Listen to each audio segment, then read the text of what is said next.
Boundaries done brilliantly means you're not threatened or gaslighting you or gaslit by others or sitting in guilt and fear and overwhelm and getting all symptomatic because you're anxious.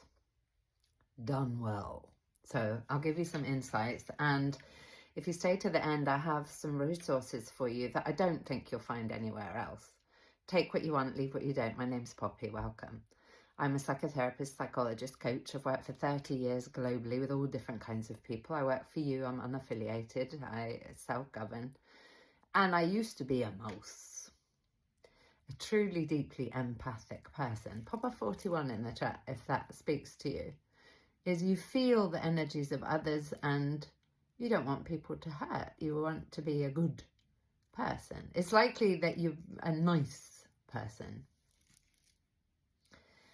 which isn't a good thing in my experience. So I used to shake. I used to get passive aggressive. Wow, I was really good at that. I used to drink, drugs, all kinds of different issues until I had an absolute meltdown and basically blew up my life. And that's often what happens to people, by the way, is we blow up our lives because we don't know how to speak into directly the important things. It's very interesting with people is oftentimes we'd rather, and it's not a conscious thing, we don't know who we are and we certainly cannot love ourselves consistently if we don't accept ourselves, if we don't have self-respect.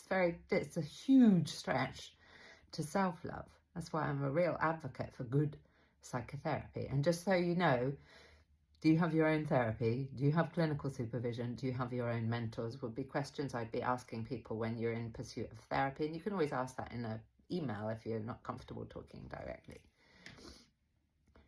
Oftentimes we would rather cause problems, experience problems, often die, than set limits. And what I mean by that is anger.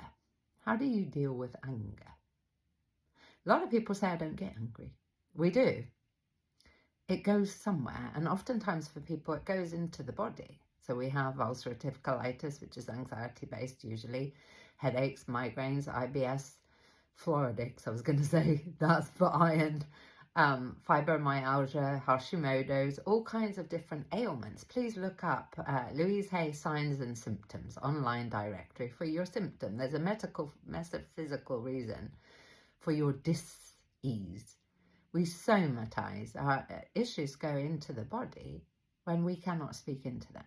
So you will get chronic fatigue and all the kinds of things when we don't have the resources, the words, the vocabulary, the education for self-care. What we are well versed at is stratospherically gaslighting ourselves and each other, questioning our worth, looking outside of us for our worth. If I do this, then you'll love me. If I bend myself like a pretzel, you'll accept me. I'm not threatened. I won't be cancelled if I bend over backwards and don't even appreciate for a minute that you have needs. And a classic that happens is, apart from guilt, is people will take from you. Even very empathic, very kind, sensitive people will overtake from you because we train people to do that based on how much trauma and neglect and abandonment and so on that we've had in the past.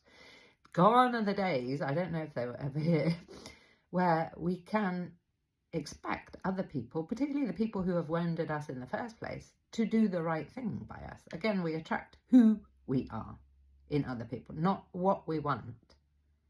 So if we'd like things to change, we get to have a look at, who am I? What's your identity? How do you identify? What kinds of things do you say about you?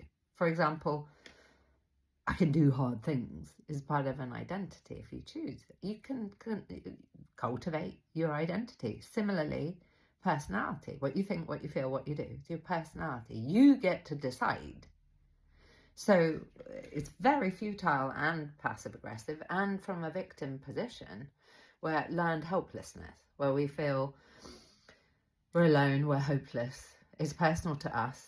It affects all areas of our lives and it will never change if we think that other people will do it for us. It's a very disempowered position and it doesn't work. So I have Boundaries Thrive, Boundaries Mastery for you. It was £300 recently. However, I decided we all get to know this. It's a program, digital program. You've got 90 days access. And it is pay what you feel you are worth. No catches. Enjoy it. Have a look at the testimonials. You get to decide how you speak about what is okay for you and what is not. And it's not about educating other people. It's about educating ourselves first. If you believe you won't get triggered. This talks about triggers as well. You won't get reactive. You will be okay with you, and therefore the conflicts generally stop. Certainly you're not wounded by them.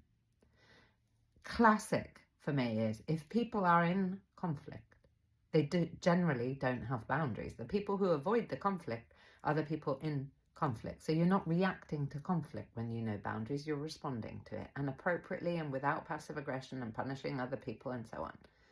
We don't educate people by judging them. We educate people by being us, being gracious, being consistent. If you're persistent, you'll get it. If you're consistent, you will keep it. I forget the quote on that, forgive me. However, help yourself. Take it with my love. When we know better, we do better, says Maya Angelou. I agree. Send in love.